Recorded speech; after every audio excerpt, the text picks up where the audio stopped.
Hi guys. First off, I'm just going to get it out of the way if my hair looks wildly thin right now. I got my hair extensions off in a rush before coming to Ohio, and honestly, I feel so bald right now. But I just have to remind myself that I literally had this hair my whole life before like a year ago when I started getting extensions. So I got them off really quickly before coming to Ohio. She didn't have time to redo them because I asked with like a day's notice. I love my hair person. She's amazing, but this is just what we're working with now. So why did I have to fly to Ohio on a whim? It is quite a long story, but in short, I had this dream apartment last year, like dream. It's by far the best place that I've ever lived in my whole life. If you've been watching for a while, you know that I loved this apartment. But unfortunately, a few months into us living there, the owners actually told us that they were selling it. They did give us first refusal, but honestly, I would never buy a place in LA. So we knew this whole last year that we would have to leave eventually. And luckily, at this same time, we were friends with our neighbor across the hall. He told us he was trying to leave his place and wanted to rent it out, but like didn't know how to kind of start getting that set up.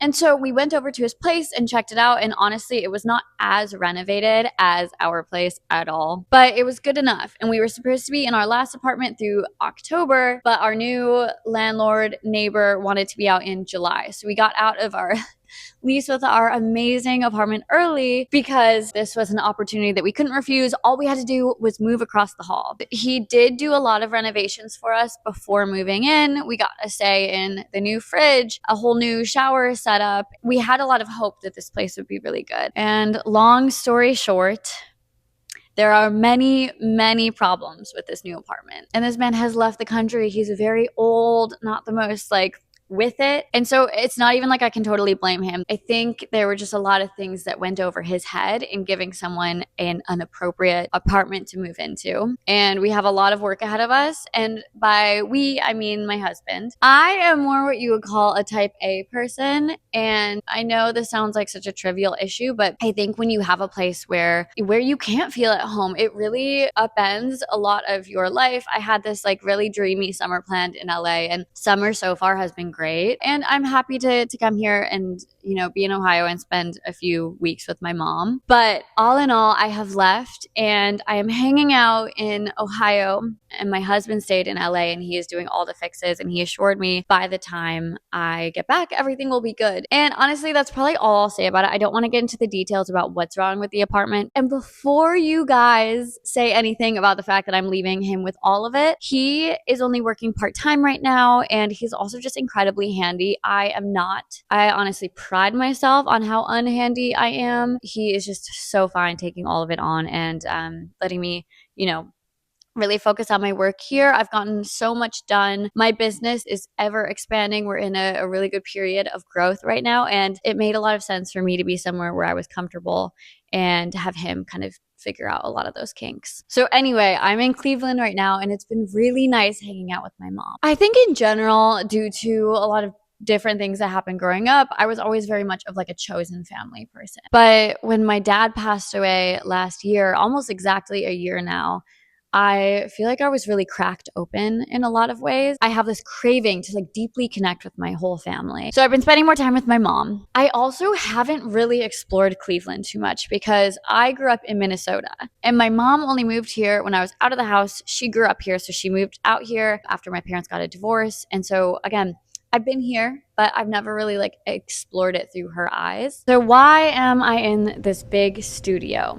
That's a very good question. I really hope you can't hear the air conditioning. It's right above me. I've spent the last few years really chasing my career goals. Like 2.5 years that I've been building this consulting business. I have also obviously been filming videos about how I've gotten to this place. But honestly, lately it just feels like there's something missing. And I remember last time I felt this way, it was when I was trying to leave my full-time job and start my consulting business. And I just started waking up every day feeling this like deep sense that something was off. And then I left and I created my own business, and it has been great. And I really love what I do every day, which is very confusing because I finally moved to LA, which I was trying to do for a few years. I'm back by a bunch of my friends. Business is going well. And yet there's just something that lately I've been waking up and it feels really off. And I think that I'm feeling like I'm in a creative rut. I don't really know what me expressing myself creatively means, but what I know is that I have not been able to stop making YouTube videos for like the last decade. I've never been consistent with it. I have these deleted now, but I used to make videos of what it was like going to school at NYU. I was doing dorm tours, all of that. Obviously now I've been following my consulting career, but I no longer feel like I just want to follow what it's like to be a freelance email marketer, because I think I have a lot more to say, and I will still share stuff about that because I think it's given me this amazing life. But also, if you want to get into like all the technicalities of building a business like this, like there's so many videos out there already talking about it. And for me, I more am interested in the idea of really taking charge of your life and living every day like it is so important, because I feel like not enough people really think about that. Part of me feeling that way was pursuing this career and really going after what I wanted and figuring out things as I went, doing it really well and creating effective systems.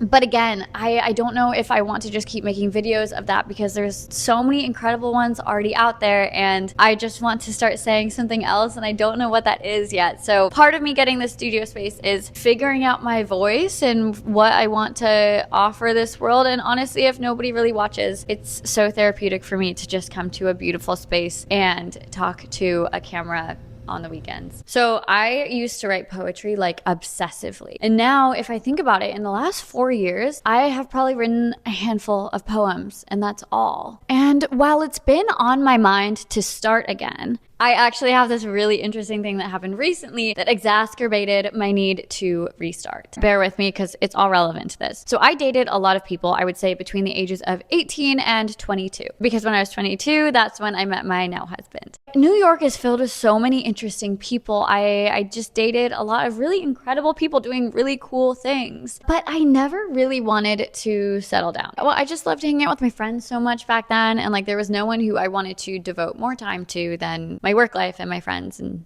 living life in New York. But there was this one guy I met the summer before senior year of college. And besides my husband, he was like the only guy I ever entertained dating. So yes, if you didn't already pick up on this, my husband was also my first boyfriend ever. But that's irrelevant. We're talking about a different guy. So this guy I met summer before my senior year of college, and he's the only guy I've ever wanted to date before my husband. And I manifested this man. Now, you might think I'm crazy. And honestly, before this, I never believed in manifestation. I had never partaken in it. Just hear me out. So I had a friend who was really into it, just like very into like mindfulness and everything. She was my best friend, still is. And I told her on the phone around this time, like, I love dating. I'm having such a great time, but I would love to meet someone that I would just really like to actually be with. I think I'm finally ready for it. This time I was 21. I wanted to be with someone only if they were earth shattering to me and made the rest of the world like melt away when I was with them. And she told me to sit down and write everything about a man that I would want to be with. It was everything between like physical traits to personality things to aspirations. She told me to just make an incredibly detailed list. I was 21, living in New York, so I wrote down skater boy, into the same music as me, a poet. I wrote a bunch of other things. I was always really obsessed with River Phoenix, and so I think I was trying to like manifest a River Phoenix type. I shit you not, like 2 weeks later, I'm swiping on dating apps and I find a man who looks like he was made in a lab specifically based off of this list. And I'm reading his profile. All of his interests are exactly what I had written down. We met up and it was the best first date I had ever had. And I could tell it was amazing for him too. Just like couldn't stop talking, had so much in common, really enjoyed each other's presence. But unfortunately, also he tells me right away that he has this summer in New York and then he's moving back to Austin at the end of it. I still had another year at NYU, and so we knew it would never be anything that we could really pursue after that summer, and that it was going to be a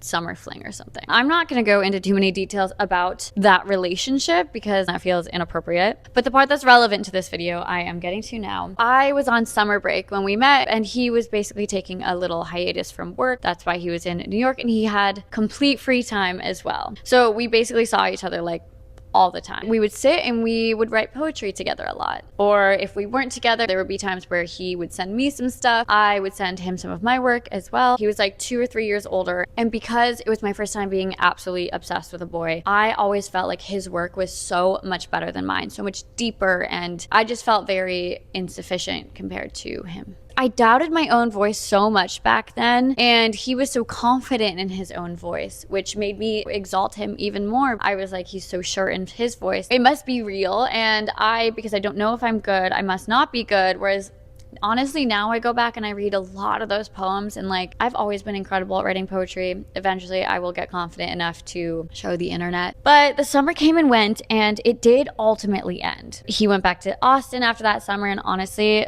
a few months after, he started dating the most beautiful model I have ever seen, tale as old as time. But we've always followed each other on social media. And in the years after we ended, I kept writing poetry like all the time. I kept growing up, and I became really confident in my voice. And like I've touched on earlier, I know now that I'm actually really stellar at poetry. And just recently he hit me up, and it was out of the blue, and it was to check out a book that he had just published. So of course, being a nice person, I bought a copy. Like I said, we literally haven't talked in like years and years and years. This was the first time, and it was, because he had published a poetry book, and obviously that was something that we had connected over. Also, there was a secret part of me that, even though it was ages ago and like I don't think about him at all anymore, I was hoping I had a poem written about me. I've had a few songs in my time. I've never gotten a poem from a boy, but I was hoping. No luck. But what I did realize when I was reading cover to cover is that I am so much better. It really healed a part of like 20-year-old me that thought I was so much lesser than this like cigarette boy. He is talented. Like, the book was good, but like I'm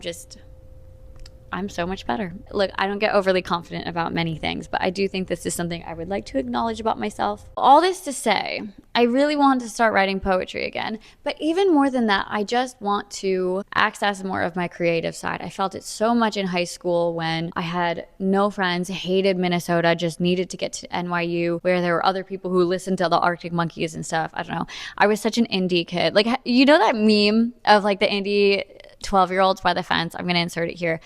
That was me in high school. I had one friend who was the same vibe. Besides that, I was in the suburbs of Minnesota. Everyone was so different than me. I put so much time into my writing when I wasn't at school, or I would spend 2 hours getting my outfit right for the day, even though I hated everybody at my school. And when I was in college, I was constantly pursuing different artistic pursuits. There's just so many things that like I just used to do just because. And now when you add work into the fold, when you have like a full-time partner you live with, there's a lot of your time that just starts going out the window. What I'm hoping for by renting these studio spaces and forcing myself throughout the week to do a lot more planning, I think, than I do when I film in the house, that I really start taking this more seriously. If you're here hoping to hear a video today of me doing some sort of thing on email marketing, I'm sorry. I need to try something else for now. And I love you guys so much, and I think that we have been building a great community. I hope you'll kind of follow me on this next chapter. I love you guys so much. Thank you for watching, and I will see you in my next video.